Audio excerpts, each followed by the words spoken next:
Michael woke up on the couch, but he had not fallen asleep on the couch. At least, this had not been planned, nor included in the list of many things he had to accomplish that day. And yet, there he was, beneath an insufficiently sized blanket in the heart of the evening strewn over the couch. The pains from his recent bout with shingles were not acting up, and this was reassuring to him. It was, after all, Christmas morning and Michael had a wife and 2 kids to think about. At his age, a faulty back not appearing in this picture was a gift that could keep on giving as long as it so pleased. Surely, he hadn't fallen asleep while putting out presents in an attempt to cover for a long-held fable that remained a staple in the plugged-in lives of this generation. The Christmas tree in front of him did not judge him for this.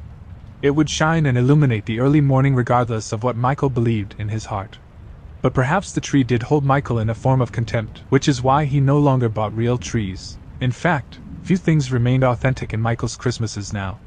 The tree was artificial, and the fireplace was a media loop projected upon a transparent mixture of nitrogen and other unknown gases which allowed for the air to refract light, revealing an illuminated image. The smell of gingerbread came spouting through a white diffuser at the behest of a human-born voice. Shuffling through all these scenarios, it occurred to him further that his Christmas tree had colored lights. This Christmas tree had white lights, and moreover, upon closer inspection, it was, in fact, a real tree. His gaze immediately met an ornament, and this was immediate because he knew it was there. The ornament had always been there, and it for all time would read, "Malone Christmas, 1982. He reached out and touched it. The faded ornament of hobby store clay was cold in his fingertips and verified what he had up until now resisted to believe. That he was awake. It was in this instance that Michael experienced something new to him and his being. Something akin to fear, sans the circumstances and acquaintances that normally accompany the emotion. It was understood to Michael that fear was for loud unexplained noises on an undisturbed night. Fear was witnessing a large spider bypass the route you expected it to take, and instead arriving on your arm. Fear was learning that the person who was supposed to call at noon had vanished, nowhere to be found. But what was in front of Michael was something new. If there are those who would define fear as the unknown, then this was a new species of fear, for he did not understand why he felt it.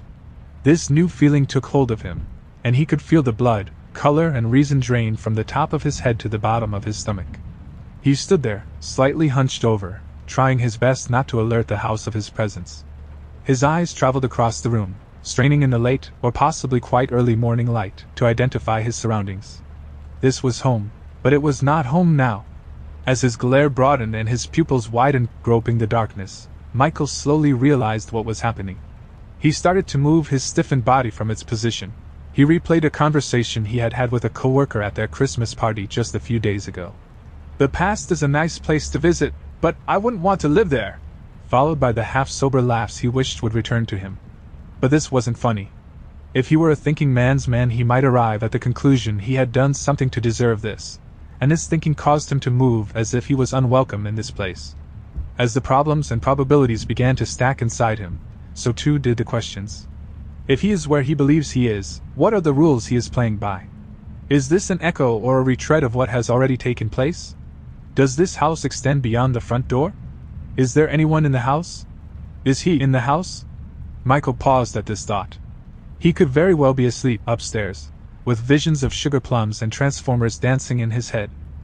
It's a strange notion when circumstances are brought before you with a precedent that only exists in books, movies, and flights of fancy. Michael had always considered himself a rational person, but he understood now how one arrives at the other end of that spectrum. He wanted only one thing: to see Mikey, his younger self, Michael, as a once innocent boy with a whole life ahead of him. It's all he would do, and all he wanted to do. He could make his way up the stairs to his room, open the door just a bit, and peek into his past. From there he could go right back down, out the door, and if all goes well, depart from this memory. The best part about this plan was he knew exactly how to accomplish this task. Though unwelcome in this place, it remained his place. And therein lay his advantage, for there exists no home invader on this earth that can infiltrate a home better than the adolescent who grew up there. In this case, that home invader was Michael, and only Michael knew the floor plan and the ground safe enough to lay his feet. Only he knew how to maneuver and shift his weight. Much akin to the expert navigation of a salt and sea-tested captain riding a jet stream in shallow waters, Michael navigated his way to the base of the stairs. The stairs were surprisingly the easiest of the journey, and because he knew exactly where to place each foot, he quickly ascended. Michael reached the top of the stairs with relative ease, but now came the hard part. Mikey called this the Great Plains. For the uninitiated, the Great Plains was a vast area of wooden floor which connected the top of the stairs to the first room. Mikey's room. It was known to all man and animal kind that the Great Plains could not be traversed without being disturbed. It was out of the realm of possibility, and it had been the bane of his younger, naive existence. To falter on the Great Plains was to alert sleeping parental figures by way of a shrill and aching wooden chorus. His feet began to moisten with the prospect of his next move. There was only one methodology in crossing, and that was to plant the right leg on the wood where the wall met the stairs, hold on to the wall frame and swing into the doorway of the room. Though honed through years of practice and patience, the wood would still give him away. It was just a matter of how loud it might scream and how deep his parents would dream. It was an unofficial 50-50, and if ever there was a time Michael needed luck, this was it. He stood there silently, but safely. In theory, he could stand there all night and remain undetected. It was also the one place in the house where sound could not escape. All sound funneled through the stairway, and whether it traveled upstairs or downstairs, it would have to pass the Great Plains. On that note, Michael listened. He listened for what felt like hours, but not a sound outside the acceptable noise floor of natural ambience would come. No shifting of sheets, no snorting from Dad repositioning himself, no shuffling of Mom, fidgeting for the dog. No dog, for that matter. If the ornament on his tree was true, there should be a dog, there should be Rex. While few things could sway Michael's mind from the existence of his mom, dad, and Rex, the born curiosity in us all points to the self. After a pause that may have been enough for 3 generations of Rexes, Michael decided it was time, and he swung across the Great Plains and into his doorway. Executing this maneuver correctly would leave you face to face with the door, and Michael found himself doing just that. Time creeped as Michael loitered outside his room, facing the door so closely that his breath bounced back at him.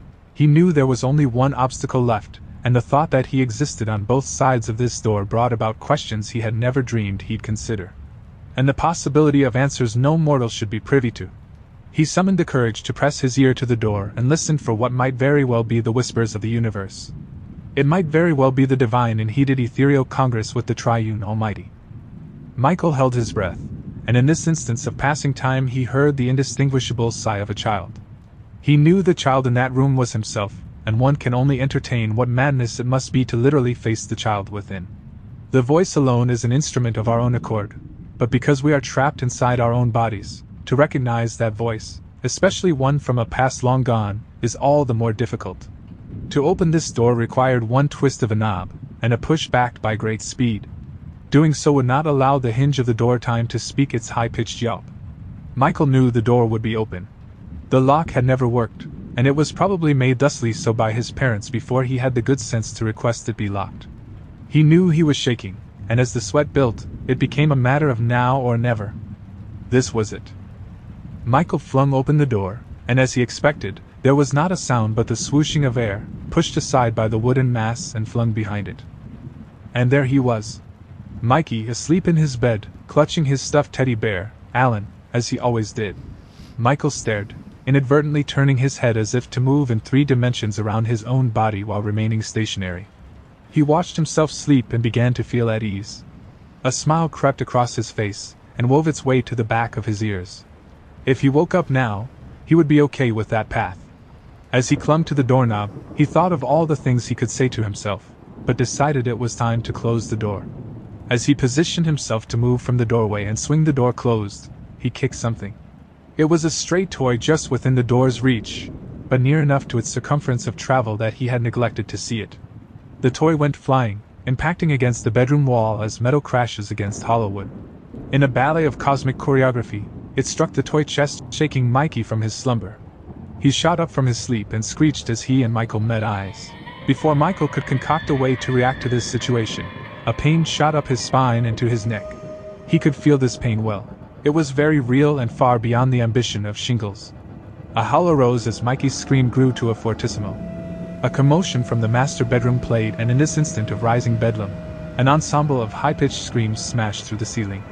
Splinters and nostalgic shrapnel ripped through the room, and Michael, in a state of paralysis and ataxia, watched as everything in front of him unraveled beyond their extremities. He watched as Mikey's sinew and muscle was wrenched away from his bodily frame, and his plasma cascaded against the walls and what was left of the room. His wailing skeleton blew away, shattering against the ceiling. There was no time for Michael to cry out before his body vacated him. And then there was quiet. And then there was nothing.